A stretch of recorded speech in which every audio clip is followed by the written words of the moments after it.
Life's a funny thing. Some of us are dealt some pretty cruddy cards, and then we're expected to just grow up. Normal. That leaves a lot of us to struggle as we navigate through life's difficult times. And if you're anything like me, you have no idea what the hell normal is.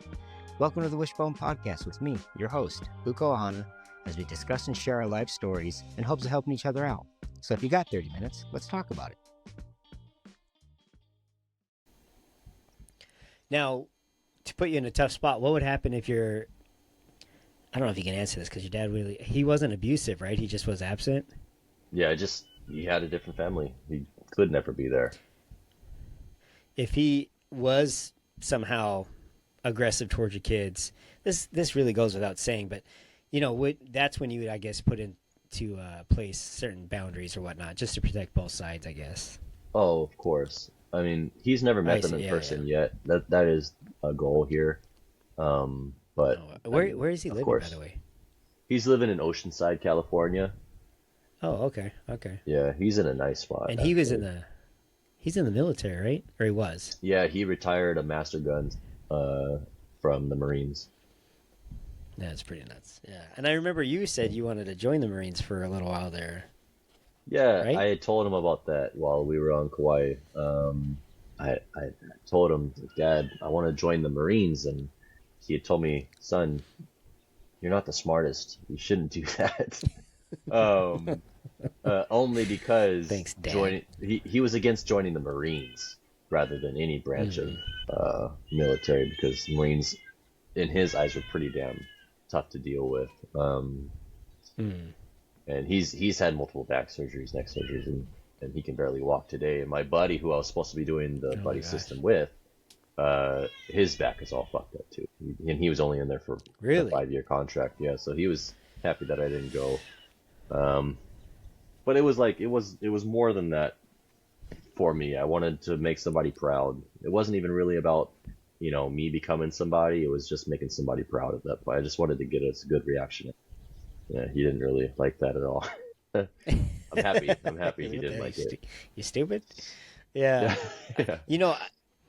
I'm noticing that, and I'd be curious to know why, if you have an answer, but you seem to have this desire to to have a father figure, like any kid would, for sure. Mm-hmm. But I want to know why if you can explain it, why it was so strong for you. And the only reason I'm asking is because I'm curious to know if people who don't have this craving or this desire, if they go astray, or if that desire to have a father figure, or desire to look up to somebody, is that what kept you in line more so than if you didn't have it?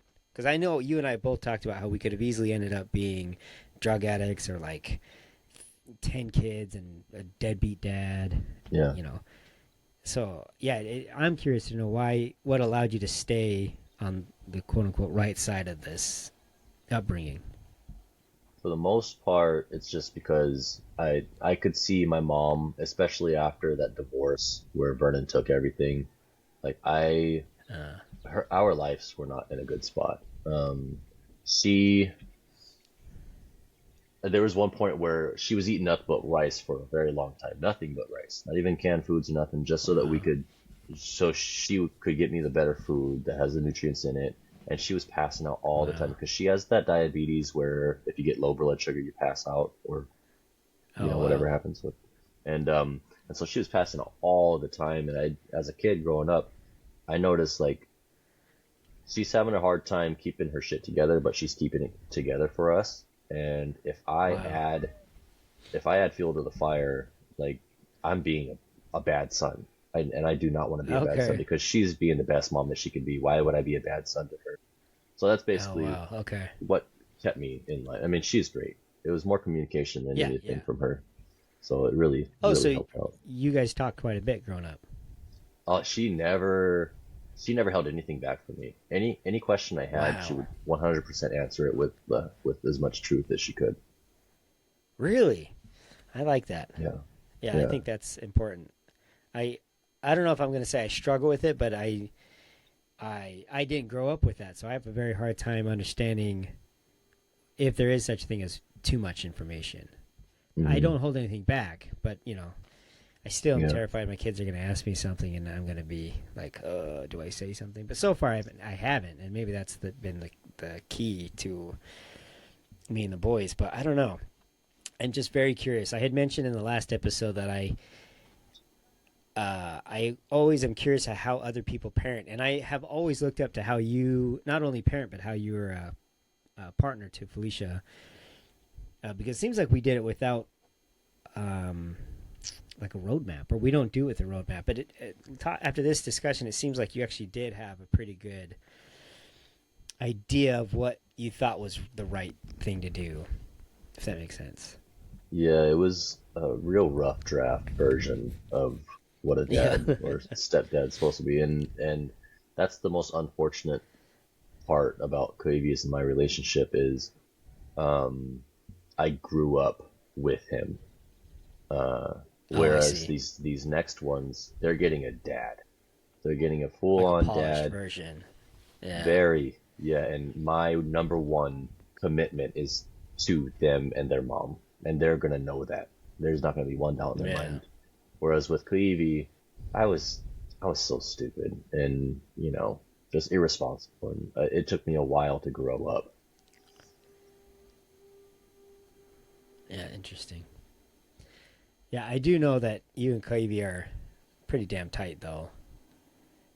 I mean, I know there's some issues there, but like any relationship, there's issues. I'm sure me and Mm. the boys are going to have issues down the line. Or me and William, for instance, we have issues. But Mm. it is, I think in the end, though, you guys are going to probably be that father-son duo that's more a friend than parent-offspring. You know? I At hope least it so. seems to Yeah, me. I have no idea where it's going. Yeah, same. I hope so, too. yeah, But it is interesting to me. Yeah, to kind of look back on you guys. We'll see what happens in the next 20 years. That's for sure. yeah. Yeah. I think after everything that we've been through, I'm almost positive that eventually there's going to be a hey, thanks, Dad. But Yeah, for sure. like, I don't think I didn't tell you just the other day. What day was that? I think I stayed home. No, it was Monday. No, Sunday. It was he wasn't on at school. No, Saturday, sorry. So, um, he had an absence on Friday, and I told him, God damn it, let me get my day straight. He had an absence on Thursday, comes home, and he said, "Oh, I was at class. I wasn't absent. She just didn't see me." So I said, "Okay, I'll let you have your phone because if if he gets an absence, he gets his phone taken away for the day." I said, "All right, fine. I'll Right. let you have your phone, and tomorrow when you go to school, you talk to your teacher, whatever. If it's actually an absence and not a tardy, then you get your phone taken away for 2 days." He said, "Okay," that night, on Thursday night. So I email his teacher and I ask what happens from her side of the story, and she said, unfortunately, Kaivi was too tardy for it to just count as a tardy. So like anything after 5 minutes, it's not a tardy anymore. It's a late. I mean, it's an absence. And so Okay. I screenshot that email response and sent it to Kaivi and said, "Sorry, bud." And then he got upset because he said, "Now I can't convince my teacher to turn it into a tardy because of you," or something along those lines. Whereas, you made the mistake. I didn't make a mistake. Why are you upset at me? Kind of. So that went on and escalated, and while I was at work on Friday, he comes home and Felicia said, "Hand it over." And he argued and argued, and he was like, "Dad's not even here. Just let me have it." Blah Oh my blah. gosh. Yeah. Yeah, and she got it from him. The next day, Saturday, I'm outside doing the chicken coop, and he's upset. I can tell every time I come into the room, he's trying to talk to his mom, and he's trying to get the phone from her. So I come inside from doing the chicken coop because he was getting ready to go snowboarding, and I was just curious as to what he was planning for the day without his phone. So he shuts up when I get into the house. I said, "You're not trying to swindle your mom for your phone right now, are you?" He says, "Well, I need it." And that's when I kind of like went off the handles, and I valved this off. I started screaming, yelling, cussing, and so it turned into him packing his stuff and saying, "I'm leaving and I'm never coming back." Oh wow. So he walks out of the house, and I see him walking out with all this stuff and said, "Make sure you got extra warm clothes. It's gonna be really cold tonight," and all that stuff. And he's got a snowboard, and Felicia pops her head out of the door. She says he has his phone. So he's like down our driveway already, and I run over there and hand it over. "You're not taking your phone." He says, "I need it to get on the bus." "Okay, so go scrape up some change." He said, "I'm not doing that." It turned into him giving me his phone because I took my gun out of my waist, I cleared it, threw it on the ground, I kicked off my boots. I said, "You're not leaving with that phone. You can leave. You can go wherever you want, but you're not leaving with the phone. You're not getting away with this punishment because you did something you weren't supposed to, and you're always trying to talk your way out of it, no matter what it is." Right. So when I kicked off all my stuff and I was ready, he said, "Fine, take it." So he walked over to the bus stop, convinced the bus lady to let him on, and without his pass, because his pass is on his app. Okay. And so he came back that night and apologized. But I actually forgot why I got on this rant. What was this all about? I hate when I do that. Same. But I think it was how you guys are going to reconnect, or finally he's going to say thanks, Dad. Oh, yeah. Still don't know how to connect what I just said. But Wait, real quick. Being a parent is, I think this is it. Like, if anyone's going to come in here and throw shade, like, fuck off.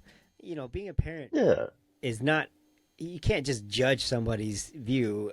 Anyway, hope no one does. Everyone makes mistakes. If you consider this a mistake, it should be you that considers a mistake, no one else. So if you have any fucking attitude to throw at us, fuck off. But anyway, we're here to learn. That's what we're trying to say. So anyway, what happened? So he ended up coming home that night. And I told Felicia, I guarantee he's going to spend at least 3 days out of the house. He's going to go find some friend's house or a coworker's house to stay the night at. But he doesn't have his phone, and he doesn't have any money. So he's going to Spirit right now, I know that. And we'll see what happens tonight. So I was a little bit worried because it was really cold out. He's probably going to be sleeping at the bus stop bench. But I wasn't worried for his well-being. I knew that eventually he was coming back, and he was going to quickly realize that his parents give him everything. His parents provide everything for him. And if he can't follow simple rules, if he can't do chores because that's his rent, if he can't show up to class and do his homework, then he's just this homeless guy off the street that is taking advantage of us. If that's how he's going to treat us, with little to no respect, and he doesn't want to do any of the things that he's supposed to do as his rent, then what are you to us? Why do you want to live in this house? Right? I think that's a pretty important question.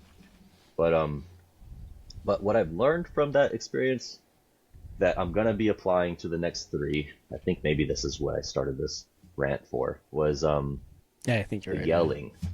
The yelling. I think if I hadn't yelled when I came into the house asking if he was trying to swindle his mom for his phone, and just said, "Hey, you're not getting it. You can miss the bus, or you can walk to Spirit Mountain with your snowboard in hand, but you're not getting your phone." And just left it at that as a matter of fact type of statement, rather than going off the handles. I think, sir, he would have been upset, but I don't think he would have stormed out of the house thinking he'll never come back again. I got you, because it got escalated or ramped up a little bit. Yeah, and I'm learning that yelling it's not an effective form of communication probably for any situation. Maybe unless you're in the middle of a combat field or something, but especially for your I've kids. learned yelling. Yeah. Like, I've learned yelling is a sign that I'm out of tools now. I'm out of resources, and now my only backup tool is to yell. Like, every time I'm always like, why am I yelling? Every time. Yeah, it's kind of really ingrained in me at this point. It's really hard to fight. Oh, absolutely. It's my go-to. That or I'm gonna punch a wall. Yeah. I was writing in my journal last night, and it was basically Which yelling is awesome. yeah. Check this out. I got a journal pocket Guy, that is so sick. So you're having that's just ready to go, all day. just in case it hits you. Dude, I think that's so awesome. I think Yeah, it's so super important. Yeah, I think yeah, your I inner never dialogue knew needs that to happen. it was this useful, and I'm looking back at it Oh, like that's every so other. Yeah, awesome. it's freaking awesome. So last night I was reading, or not reading, but writing in my journal list, and I was thinking about this, like the yelling thing, and so I put down yelling isn't effective because it only lasts as long as you're yelling at the kid. So the kid knows that when all the yelling is done, yeah, it might have been scary, but it's done now. So a much more effective form of communication to your kids, and it helps teach them like the how the world works too. Because if you go to work and you don't do work, you don't get yelled at really. You just get fired, or you don't get paid. Right, yeah. Yeah, you go to school and you don't do any work, you flunk. You don't get really yelled at, you just flunk. Yeah. So it's like this for that. So I'm starting to think that the this for that method is what I'm calling it, is the most effective way to teach your kids, because if you don't Oh, wow. do this in almost any situation, then you won't get that, which is probably something that you want or need. So, and if you can calmly communicate that with your kids, it's not a fear-based thing. It's like why should they be afraid of me? You know what I mean? They should just Right, know yeah. that as what Dad says goes. Because if I don't do what he said, then I don't get that thing that I want. Rather than, oh, if I don't do the thing, he's gonna yell at me, and I'm scared that he's gonna yell. I don't think that that's as effective. Right, because then when you're scared, you're not open. You're not open to communication or to admit that you're wrong or to Yeah. try to see the other person's side. And I've noticed so I've been really, how I am with my boys. I'm pretty open with them. Oh yeah. Some of the more gory aspects of my past I've kind of censored. But I think as we've grown up together, and they've come to realize just how hard it is for me to communicate in a calm way, they've really come to appreciate the fact that I am trying so hard, if that makes any sense. Because there's been a few times where Graham will, Graham will give me a tap on the shoulder and say, that was probably tough for you, Dad. Good job. And it was Oh super really? tough for me. It's been tough for me. Yeah, but Yeah. I think they realize, and then Erwin is so bitterly honest. Like, he's like, oh, you're just being a jerk. I'm like, I am? Like, I have resting dick face, and I don't mean to. I Yeah. actually just had to sit down with Lily, because Lily's Uh-oh. kind of throwing her weight around, and she's becoming like a little teenager. And so Yeah. I said, I need to have a talk with you. And she was shaking. And so I'm like, first off, you're not in trouble. Like, you're not, like, whatever this is saying, don't listen to it, which is such a cruddy thing to say to somebody. But afterwards, she opened up and she's like, yeah, I thought you were pissed. I thought you were going to yell at me. Wow. And that whole that thing, like if you can calmly express yourself and don't be a bully, then you're going to get whatever you want, whatever that is. And that was much more clearly delivered in that talk than it would have been if I was like, up in arms and freaking out. So I definitely Yeah. can Yeah. see what you're talking about. But Yeah, I don't, especially when you're screaming. I think they're gonna remember just you screaming more than what you were screaming about. yeah, what were you talking about? I have no idea. You just looked really mad. Yeah. Yeah, yeah, yeah. It might be like one of them defense mechanisms, like how you talked about in the previous episodes, or how like guys with PTSD will just kind of black out and they don't really remember anything that had happened. They just remembered like something crazy happened. They don't remember any of the details. Yeah, I'm with you on that. Like, I will eventually talk about it, but one of the worst memories I have of my dad is when I just listened to him berate me for like 90 minutes. Oh He didn't know I God. was there. I was in a closet, but he just ripped me a new one. And like, but I can't remember a time where every detail, like I can with that incident, I can't remember where he physically beat me up as clearly as I can with him just, ripping me in half verbally. So I think Wow. that kind of resonates with me too. Like, I don't think you and I have ever had an argument though, but I think because we are able to clearly express ourselves, and that's what I remember really to kind of bring this home. Uh-oh. Is Oh, there you go. I don't think we have had an argument, have we? No, no, we No. haven't had an argument. There was like one thing about like maybe it was the vaccines or Trump or something, but we had a great Oh, yeah. conversation about it. Yeah, it wasn't. Yeah, it I would was say not that an was argument.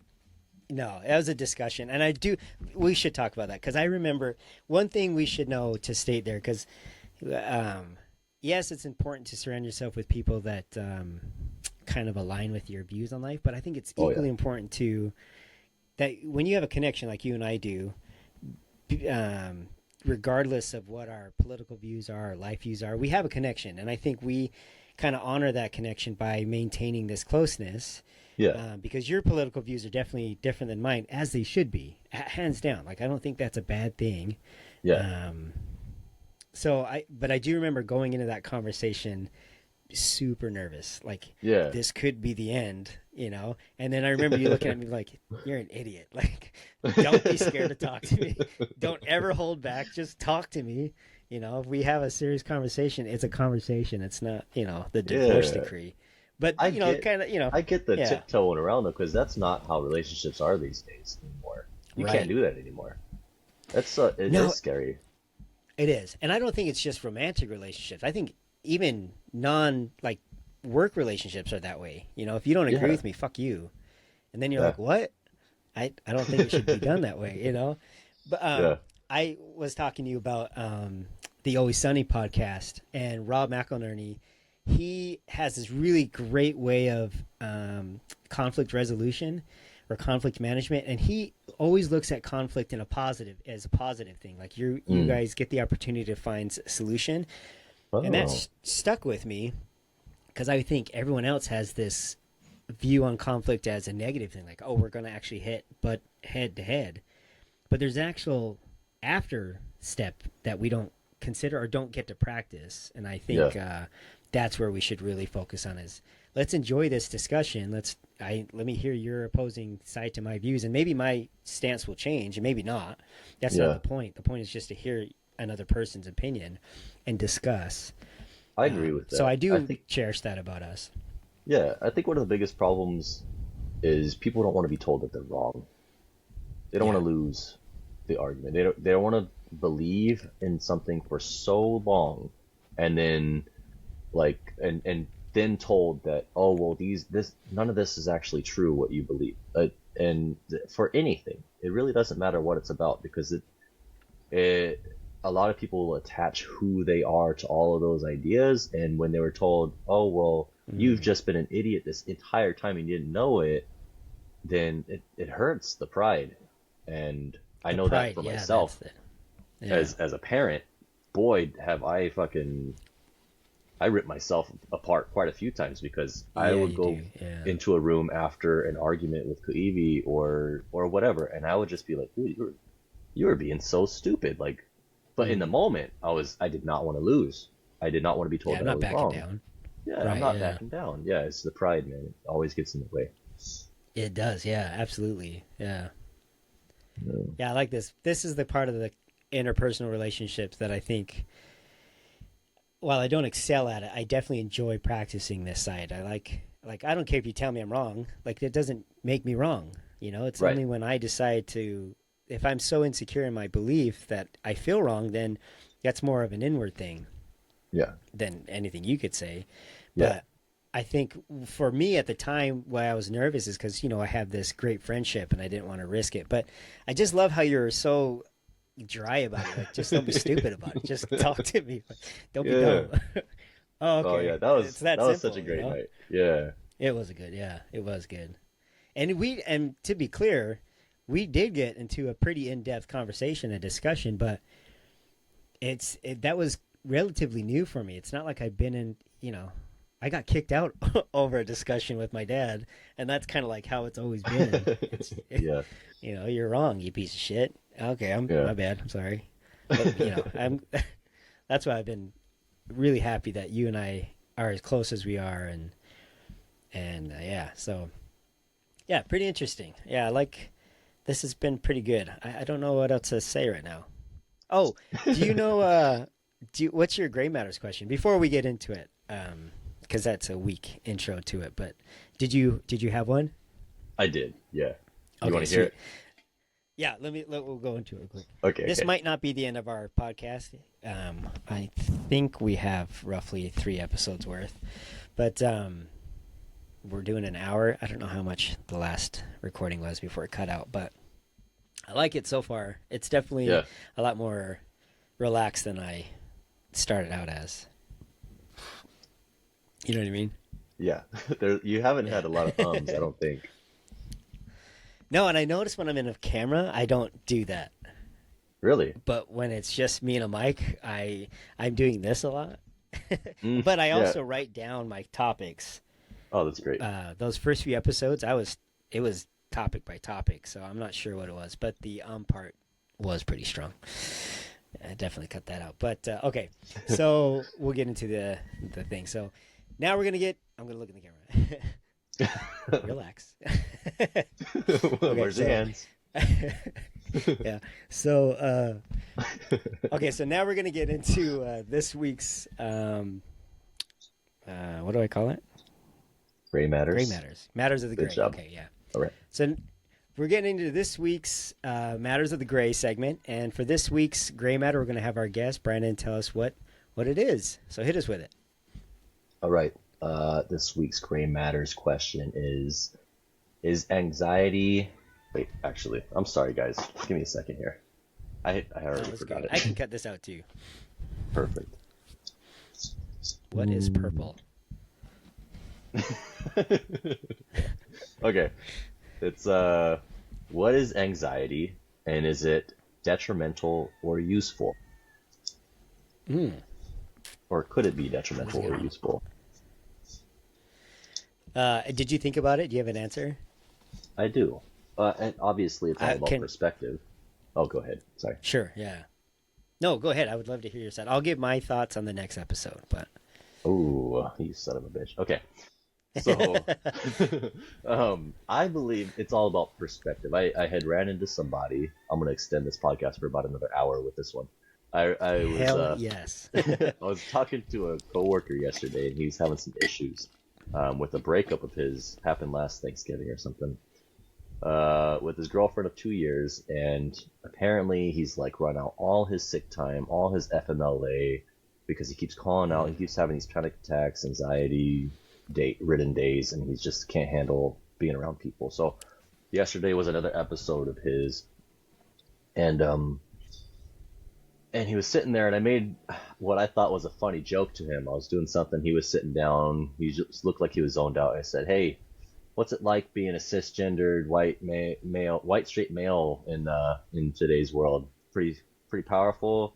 And he gave me like no reaction. I was like, "All right, it's fine. I suck sometimes." So he kind of just like, he was like, "Yeah," and I was like, "You okay?" And he's like patting his chest. He's like, "No." I said, "You want to talk about it?" So we talked about it. He told me everything about his girlfriend and how he has these panic attacks and stuff. And so I gave him like the best dad advice I could possibly give him. And he was just talking about how the anxiety just gets to him so bad that he has to just go crawl in his room. And you know, sad to hear. He's a young kid. He's like 20 years old, and the whole night crew is just a bunch of college kids that are socially awkward, anxiety-ridden kids that can't really deal with the outside and how people view them or whatever the case may be. And depending on the perspective that they have about it, like for myself, when I'm feeling tired, I sometimes most of the time I can just convince myself that I'm not that tired. I just do what I got to do. And if I listen to myself, I can do it. And then I get bright-eyed. Like my mentality completely switched. I stop yawning. Like if you can convince yourself that maybe this is anxiety is something that is useful because it is natural. It's something that your brain is telling you, like something's happening, and you just need to kind of listen and figure out what it's telling you. If you think of that anxiety as like a really bad thing that's crippling you and stopping you from being able to do anything, then that's exactly what's going to happen. But if it's an anxiety, like for him, example, because he didn't get a Valentine's Day text from his girlfriend. Maybe the anxiety is telling you to remember or think about why she broke up with you. Maybe you just weren't going out with her. He said he wasn't very outgoing when they were in the relationship. Maybe you just need to make different decisions when it comes to a relationship. Better yourself in these different ways where she might have thought that you Yeah. you didn't raise yourself up as strong as you could have. Maybe you're just missing opportunities that you still have a chance to grasp onto. The anxiety could just be this buildup of things reminding you that you need to do more with your time, and because everybody can do more with their time, especially these younger kids that are doing Yeah. nothing but the scrolling and not doing any character building or physical build or mental building. uh, they're probably going to have a high anxiety because their body's telling them that you're just not doing enough, I think. Mhm. So, in my opinion, anxiety is a good thing as long as you let it be a good thing. Yeah. I Yeah. will. I won't necessarily answer the question because then that's going to be kind of cruddy for next week. But I will say my brain goes exactly kind of where you went. Now, granted, if this is how I look at it, that's how you look at it, and it's just our opinion. I definitely think you should see, if you can, see a health specialist for sure. Oh, yeah. If you But really believe you need it, do that. absolutely, yeah. I'm not against therapy, or I'm totally for it. But I will say, you had mentioned like looking at yourself and seeing what were you doing that allowed the relationship to break up, because you have a part in that relationship. And so my Hmm. brain automatically goes into like this pragmatic view of what did she say that I was lacking, or what do I agree with that led to the breakup of the relationship, because there's still today to change, and tomorrow you could be back together with her better and Yeah. stronger than you were yesterday. So I would like to think that I'm trying to exude or let off or try to teach my kids that take responsibility for what you can change, and if you don't like it about yourself, work on it. Hmm. And if you have a person who broke up with you for A, B, and C, there's your starting point: A, B, and C. When I got 170 pounds, just to make it easy to understand, yeah, I was all upset and depressed that I'm 170 pounds, but that's my starting point. There's your starting point. That's the good Yeah. news. You're at 170. It's all uphill or downhill depending on how you want to look at it. Because growing up, I always thought it's all downhill from here. It was a good thing because Because it's it easy to seems go easier downhill, to and walk all downhill, up. right? Yeah. Yeah. Yeah, and I'm all on the same uphill page as was you. like, Yeah. oh my gosh, right? Yeah. Yeah, but I've had people tell me like, no, that now it's uphill from here. Like it's good. I'm like, that sounds horrible. Anyway, so I would just recommend really like yes, you're anxious, and to me, I'm with you. I think anxiety is your body's way of saying you have some clutter in your brain that you should really take the time and think about. Like, Hmm. be honest with yourself. Are there things that you dislike that you're ignoring, which I think could Yeah. be a generator of anxiety? And really journal, write it down, talk about it. Yeah. And if you don't get the opportunity to talk with the person you want to talk with, that's life. You have yourself to talk to, open that dialogue up. That inner communication, I think, is super important. Well, that's it, folks. Thanks for stopping by. Make sure to check out the show notes. As always, let's give them something to smile about, and we'll see you guys next week.